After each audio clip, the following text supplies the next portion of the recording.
Hey, welcome back to the channel. My name is Peter Howard at Pahowdy on Twitter.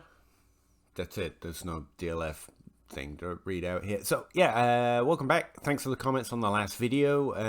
Really appreciated some feedback. This video is about breakout arguments I hate.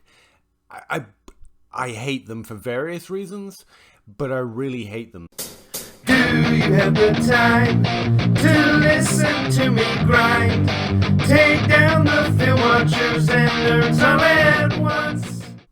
Okay, so number one, I'm easing in. It's my least favorite because it throws noise on one of my favorite potential values, not breakouts, in 2022, and that's in Kansas City. Now, I like MVS. I think he's a solid player who's shown a solid floor and a consistency to perform in the NFL and do great things for an NFL team.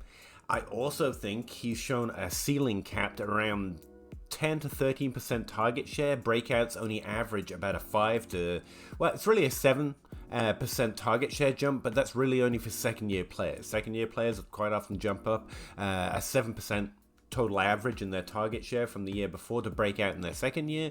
It's the year most players see the largest opportunity jump in general, so that makes sense. But after that, the average of breakouts in terms of the increase in their overall volume at the wide receiver position to jump into the top 24 or the top 12 or anywhere else is between 3 and 5%. In fact, a 4 is a very reasonable expectation. To break into the top 24 this year, he would have to double the average target share increase of most breakouts. Remember, he's going to Kansas City, where they already have Travis Kelce, who's no less of a target hog than Davante Adams was in Green Bay. They've also got Hardman, who's also proved to be one of those players, getting 11 to 13% target share year over year and be consistently good for spike weeks, like Alan Lazard has done in Green Bay. I don't think his quarterbacking has changed. I think the offense has changed. I think maybe some of those long distance touchdowns that MVS does have a skill set for, like McCall Hardman, might be have more potential in 2022. But the idea he can double, if not triple, the expected target share jump of a breakout wide receiver going into whatever career this is for MVS, I think he's had multiple years to show he has a higher ceiling in a really great offense that often hasn't had really great competition around him outside of Davante Adams, and I think it's just a weak argument. Remember, we're particularly bad at predicting breakouts. It's our weakest hit rate group, despite occupying between 40 and 50% of the overall positional ranks, whether it's top 12, top 24, top 36 is slightly less than 40%. So yeah, I think that's one of the weaker arguments for a breakout in 2022. It's not costing you much capital though, so it's hard to really hate it too hard, but I do think it makes you give up other potential more usable players. In a one quarterback league, that's where a lot of the best quarterbacks go if you've already passed on the early best quarterbacks, which honestly are not worth giving up for the potential of an MVS suddenly having his first top 24 season. Number two, the second worst, I think, breakout argument for 2022 at the wide receiver position. A player I don't want to waste the draft capital on, given where they're being drafted, is Rashad Bateman. He's been drafted as a wide receiver 18 in Dynasty. I hate this because Bateman is a player I want to like more than everyone else, but no one will let me. He ended up being ranked way too high in rookie rank, but the thing is, he was doing a good job, especially as a rookie, but everyone kept projecting him to have some sort of Justin Jefferson, CeeDee Lamb, Jamar Chase level year one breakout every other week, and it's just that's not what happens. He had a good season, and they're doing the same thing this offseason. Again, remember the average target share jump for a player entering their second year at the wide receiver position, if they're going to break out into the top 24 or the top 12, is around about 7% in their second season, and then drops rather sharply to around 3 to 4% target share jump in following career years. The second year is where you can see the largest jump. But for Bateman, that would put him around a 20% target share in Baltimore. Now, that's obviously not a really great way of projecting target share. So let's consider this offense. Marcus Brown, who's now left the team, opening up all these vacated targets for Rashad Bateman to take up.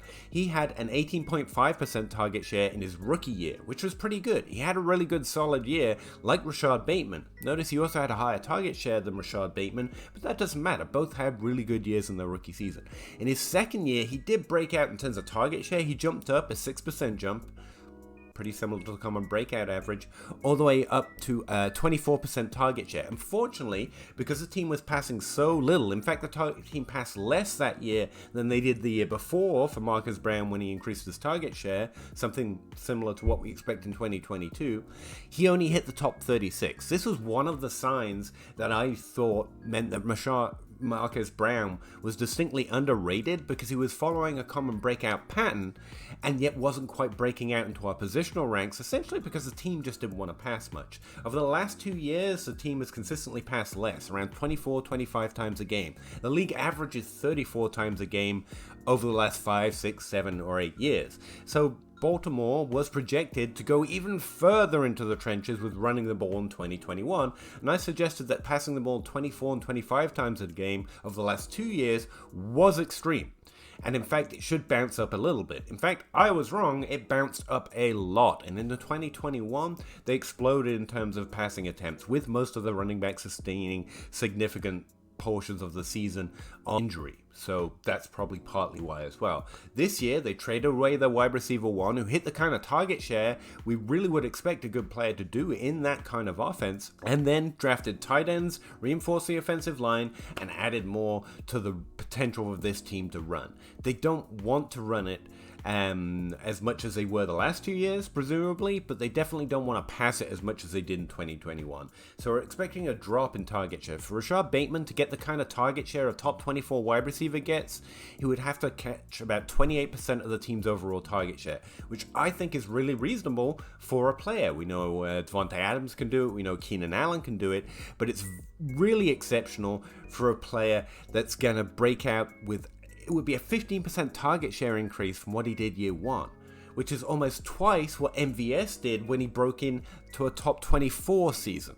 That's what we're expecting, not only from Rashad Bateman to double the increase in target share in probably a higher passing offense than Marcus Brown had to suffer through, but a lower passing offense than last year when Marcus Brown finally broke out.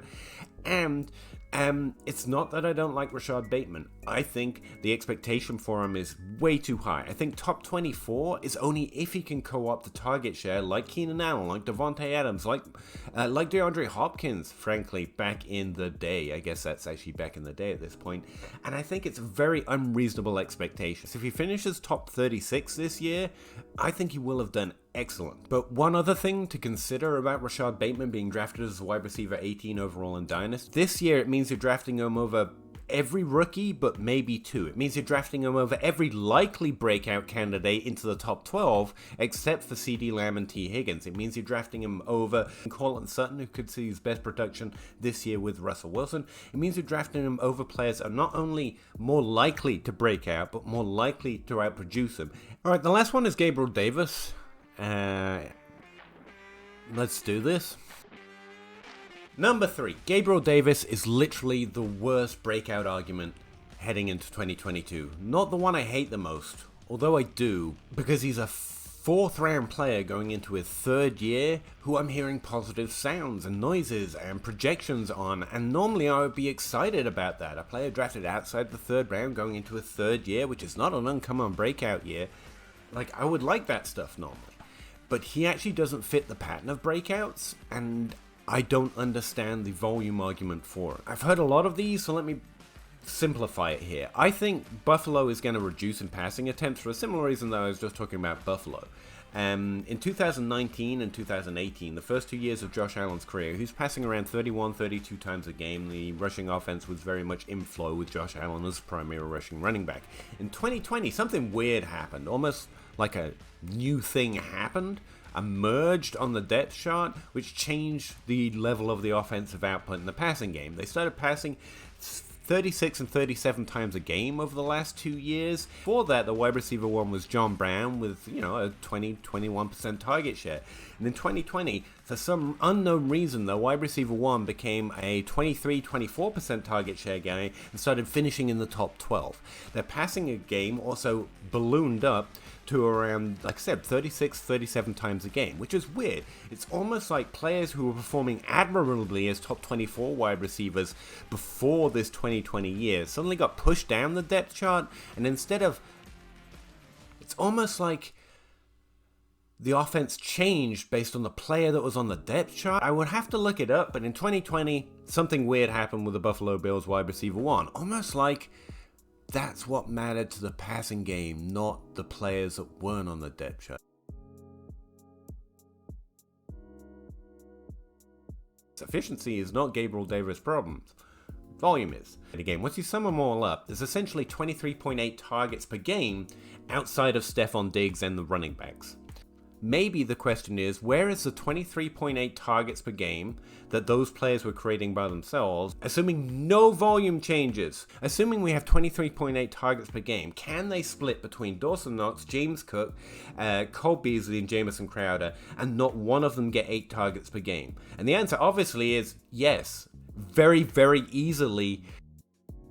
Now, why is 8 targets per game important? Because 8 targets per game is actually the average for top 24 wide receivers. Not top 12, top 24 wide receivers. That's Cole Beasley and Devontae Parker targets per game. It's a bad breakout argument. Could it happen? Yeah. If Gabriel Davis is a 20% target player, and he was delayed based on the fact that these 2 aging veterans walked in and just ended up revolving more of the offense around them with experience and savvy, which would have been a smart move by the Bills, or would have been understandable from the perspective of these players are capable of doing that.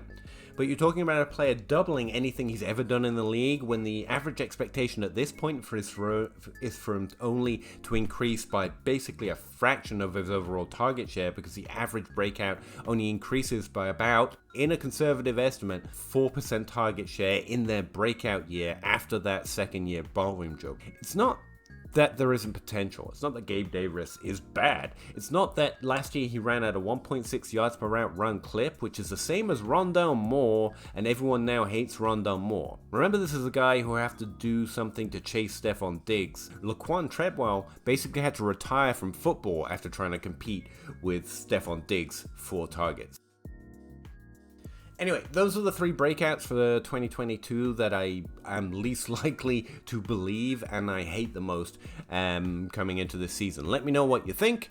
Thanks very much for watching the video. I have to make a sign off. I don't have one, but I really appreciate it, and I'll talk to you again in the next one. Hey, thanks for checking out another video. If you could like, subscribe, comment, that'd all be great.